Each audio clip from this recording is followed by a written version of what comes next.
ওর সাথে আমার সারাক্ষণ ঝগড়া লেগেই থাকে। দুজনেরই মাথা খুব গরম, তাই? হ্যাঁ মাথা গরম হলে দুজনে কিন্তু লাস্টে আমাকেই মাথার মতো হয়ে নিতে হয়, কিছু করার নেই। যারা সদ্য সংসারের দরজায় পা রেখেছেন আর যারা বিয়ের ঠিক আগের মুহূর্তে দাঁড়িয়ে ভবিষ্যতের দিকে তাকিয়ে, তারা আজ জুটি বেঁধে আমার মঞ্চে। চারজন জুটির সদ্য সংসারের অভিজ্ঞতা আর সংসারে পা দেওয়ার যে এক্সাইটমেন্ট, সেই সব গল্প শুনবো। সবাই উপস্থিত আছেন, সবাইকে ওয়েলকাম। শান্তশ্রী এবং অনমিত্র, কিভাবে পরিচয় একে অপরের সাথে 5 বছর আগে? কোভিডের টাইম তখন চলছে, সবাই গৃহবন্দী আমরা। তো আমি ওডিসি ডান্সার, আমি নাচ শেখাই, আমি একটি কলেজে এখন পিএইচডি স্কলার ডান্স নিয়ে। তো ওই টাইমটাতে আমি ছোট ছোট ভিডিও ক্লিপিংস বানিয়ে আপলোড করতাম, দু একটা তার মধ্যে ভাইরাল গেছিল সেই টাইমে, সেখান থেকে প্রবাবলি খুঁজে পেয়েছে। তোমার নাম তো অন? আমার নাম অনমিত্র, বাট সবাই তোমার বউ অন বলে ডাকে? অন বলে ডাকে। আমি বলতে পারি অন? নিশ্চয়ই নিশ্চয়ই। বলো অন, কেমন লাগছে? এখন তো দেখছি অনেকটা চেঞ্জ, মানে অনেক অ্যাডজাস্টিং হয়ে গেছে, অনেকটাই মানে কথা শুনছে। এবার জানি না সেটা মানে সাময়িক নাকি ব্যাপারটা, হয়তো ও শখে রয়েছে, but so far so good, এখন অবধি ভালো।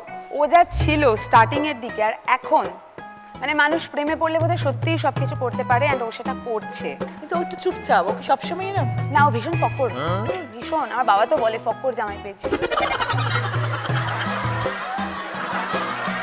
বউ পাশে থাকলে চুপ থাকে? না না না না, হ্যাঁ, চুপ থাকতে হয়। আমার বাবাকে বলেছে গ্রামের মোড়ল। আরে বাড়িটা এমন রং করেছে, বাড়ি রং করেছে, সব রং দিয়ে দিয়েছে বাড়িতে।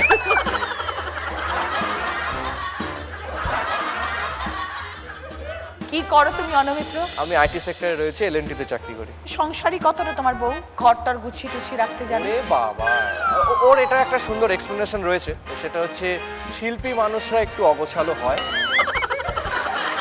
মানে সংসার জীবনে যেটা আমি একটা কথা বলতে চাই, ভীষণ রকমের সেই আমার বিনিদ্র রজনী কাটছে আর কি। আমি জেগে আছি সারা রাত, কারণ প্রচন্ড জোরে জোরে আওয়াজ হচ্ছে, একজন নাক ডাকছে, একজন ঘুমোচ্ছে, একজন জেগে আছে। টায়ার্ড থাকলে সারাদিন বাড়িতে থাকলেও নাক ডাকবে, চলছে। অল দ্য বেস্ট দুজনকেই, নতুন বিয়ে হয়েছে, কনগ্রাচুলেশনস, এবং wish you a very very happy life ahead. ভালো থেকো দুজনেই। মৌমিতা এবং অরুণ, 9 বছরের পরিচয়। বিয়েটা কবে? বিয়েটা ডিসেম্বরে, কিন্তু ডেটটা এখনো ফিক্সড হয়নি। ক্লাসে 11-এ পড়তে পরিচয়, তখন তো একদম ছোট, স্কুলে যাচ্ছ। কি মনে হলো একই ক্লাস? না না না, একদিন হঠাৎ মানে আমি টিউশনের মানে বান্ধবীদের জন্য দাঁড়িয়ে আছি, আর ও হচ্ছে কলেজ থেকে সার্টিফিকেট আনতে গিয়েছিল। তো সেখান থেকে ও বাড়ি আসছে, আমাকে দেখেছে, দেখে যেরকম আই কন্ট্যাক্ট হাসছে সেরকম হাসছে, দিয়ে চলে গেছে, অনেকটা দূর চলে গেছে, প্রায় 1 কিলোমিটার চলে গেছি। তারপর কি মনে হলো জানি না, ব্যাকে এলাম, বলে আজকে না বলতে পারলে মনে হয় বলতে পারবো না। তো তারপরে হঠাৎ এসেই বলছে, ম্যাডাম। ম্যাডাম? হ্যাঁ ম্যাডামই বলছে, বলে ম্যাডাম আর ভালো আছেন? আরে মানে? তারপরে ওরকম বলছে যে তোমাকে ভালো লাগে, লাইক করি। আরে মানে হুট করে এই যে কিছু কথা নেই বার্তা নেই, হঠাৎই প্রপোজ। সেই দিন প্রপোজ করেছিল, মানে যেখানটা দাঁড়িয়েছিলাম তার পাশে একটা ড্রেন আছে, ড্রেনের পাশে হয় না জঙ্গলের ফুল বা কিছু বনফুল বলে, সেই ফুল নিয়ে প্রপোজ করেছে। এরকম আর কতদিন চললো? মা বাবার কাছ থেকে মার আর বকা? উচ্চ মাধ্যমিক হয়ে গেছে, তারপরে ফার্স্ট ইয়ারের দিকে মেনে নিয়েছে। তো তারপরে তোমরা দুজনেই এখন ইনফ্লুয়েন্সার বলছো, হ্যাঁ। এটা কিভাবে হলো দুজনে একসাথে কাজ? ফার্স্ট ও হচ্ছে ইউটিউবে চ্যানেল ছিল, তো সেখান থেকে ও যেহেতু ফটোগ্রাফি প্রফেশনাল, ওর ফটোগ্রাফি ছিল, তো সেখান থেকে ওই জিনিসটাকে আর হ্যান্ডেল করতে পারছিল না। তারপরে হঠাৎ ও আমার এমনি ফেসবুকের পেজ খুলে দিয়েছিল, তখন লকডাউনের সময়। তো মানে এমনি টুকটাক যেরকম ভিডিও ছবি পোস্ট করে এইরকম। সোশ্যাল মিডিয়াতে আমরা কাজ করছি 1 বছর, তারপরে আমরা সাকসেসটা হয়েছি আর কি। হ্যাঁ, খুব ভালো। রেম্পা এবং দেবু, 7 বছরের সম্পর্ক। হ্যাঁ পরিচয় কিভাবে হলো একে অপরের সাথে? দুজনেই চুচুড়ার? হ্যাঁ, দুজনেই চুচুড়া। পরিচয় কিভাবে হলো? দুজনে একই পাড়ার প্রায়। আচ্ছা, বাট কেউ কাউকে চিনতাম না। একটা বার্থডে ইনভিটেশনে গিয়ে আমাদের দেখা, সেখানে গিয়ে ও আমায় প্রপোজ করেছিল। গিয়েই প্রপোজ করে দিল? তখন কিন্তু বুঝতাম না প্রপোজ কি জিনিস। করতে হয়, প্রথমে সবার বান্ধবী আছে, আমারও একটা বান্ধবী দরকার। ওই জন্য প্রপোজ করে ফেলেছি। কোনোদিনও ভাবতেও পারিনি যে ওই প্রপোজ করাটা আজকে বিয়েতে এসে রূপান্তরিত হবে। তখন আমরা অনেকটাই ছোট স্কুলে পড়ি, তো তখন ওকে না বলে দিই যথারীতি। তো তারপর ক্লাস 11-এ উঠে আমার হাতেও ফোন আসে, ওর হাতেও ফোন আসে। তো আমাদের একটা কমন ফ্রেন্ড ছিল, তো সেখান থেকে আবার আমাদের কন্ট্যাক্ট হয়, রিলেশনশিপ আবার শুরু হয়। মানে অনেক বাধা, অনেক অনেক কিছু ছিল। কেন? প্রথমে তো বাড়ি থেকে মানতো না, যেহেতু অনেক ছোট, তখন তো আমরা আমরা অনেক অনেক ছোট, ছোট, প্রায় ছোট। একই পাড়ার মধ্যে আমাদের ব্যাপারটা। ওই জন্য প্রথমে তো বাড়ি থেকে মানতো না। যেটা হয় ছোট বয়সে আর কি। তো তারপর সেইখান থেকে গিয়ে আমাদের বাড়ি থেকে যখন মানলো, সবকিছু ঠিকঠাক হলো। আমার গত বছর ফেব্রুয়ারি মাসের 20 তারিখে আমার বিয়ে হওয়ার কথা ছিল।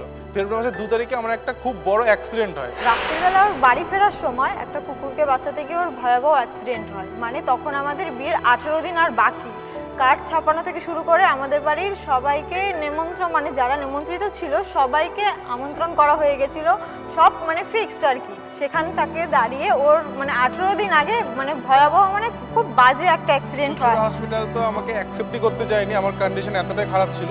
7 দিন আমি পিজিতে ভর্তি ছিলাম, তারপরে 45 দিন টোটালি মানে বেড 2-3 দিন তো ওর কোনো সেন্সই, মানে সেরকম সেন্সই ছিল না। তো আমি সেই টাইমে খুব ভেঙে পড়েছিলাম। কিন্তু রিমি, মানে ওর ডাকনাম রিমি, ও আমাকে সেই টাইমটা খুব সাপোর্ট করেছে। মানে শুধু রাত্রিটুকুনি বাদ দিয়ে ও সারাটাক্ষণ আমার সাথে থাকতো। মানে কোথাও যেত না, কিছু না, আমি যেটা বলতাম সেটা করতো। ও মানে ও নিজেকে ভুলে গেছিলো যে ওর কোনো পার্সোনাল জীবন আছে বলে। কিন্তু হ্যাঁ, বিয়ের আগে ছিল এক, বিয়ের পরে হয়ে গেছে আর এক। মানে পুরো জমিন আসমান কা ফারাক হয়ে গেছে। ইতু 8 বছর একে 8 অপরকে বছর। চেনো, তো সবই মানে বন্ধুর থেকেও বেশি প্রিয়। বন্ধুর থেকেও বেশি। অ্যাকচুয়ালি আমাদের পরিচয় হয়, আমার এক ফ্রেন্ড আছে যেটা ওরও ফ্রেন্ড। তো সে বলে যে মিতু বেরোবি আজকে, তো আমরা বেরোই বিকেলবেলা।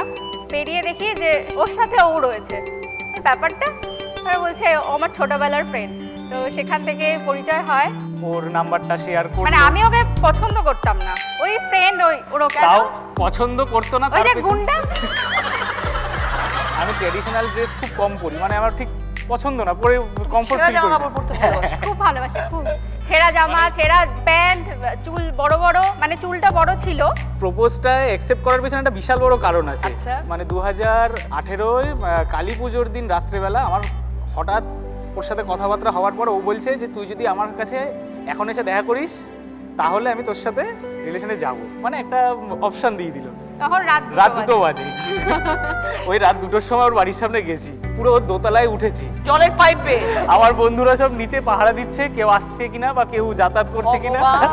উঠে দোতলায় গিয়ে ডোরটাকে নক করছি। ও রীতিমতো ভয় পেয়ে গেছে। এবার আমি আস্তে আস্তে করে বলছি যে আমি এসছি, তোর চিন্তা নেই। তারপরে গিয়ে ওকে একটা গিফট দিয়েছিলাম। মানে ওখান থেকে আস্তে আস্তে কথা বলতে বলতে মনে হলো যে গুন্ডার মধ্যে একটা ভালো মানুষ আছে। ঝগড়াঝাটি হয় মাঝে মাঝে। বিশাল বিশাল। হ্যাঁ বিশাল। ওর সাথে আমার সারাক্ষণ ঝগড়া লেগেই থাকে। দুজনেরই মাথা খুব গরম। মানে তাই? হ্যাঁ, মাথা গরম হলে দুজনে কিন্তু লাস্টে আমাকেই মাথা মতো হয়ে নিতে হয়, কিছু করার নেই, তাহলে থামবে না। এই তো বিয়ে করতে গেলে সংসারে অনেক দায়িত্ব পালন করতে হয়, তার জন্য প্রস্তুত তো? রান্না বান্না জানো? রান্না বান্না ও জানে, আমার থেকে ও ভালো জানে।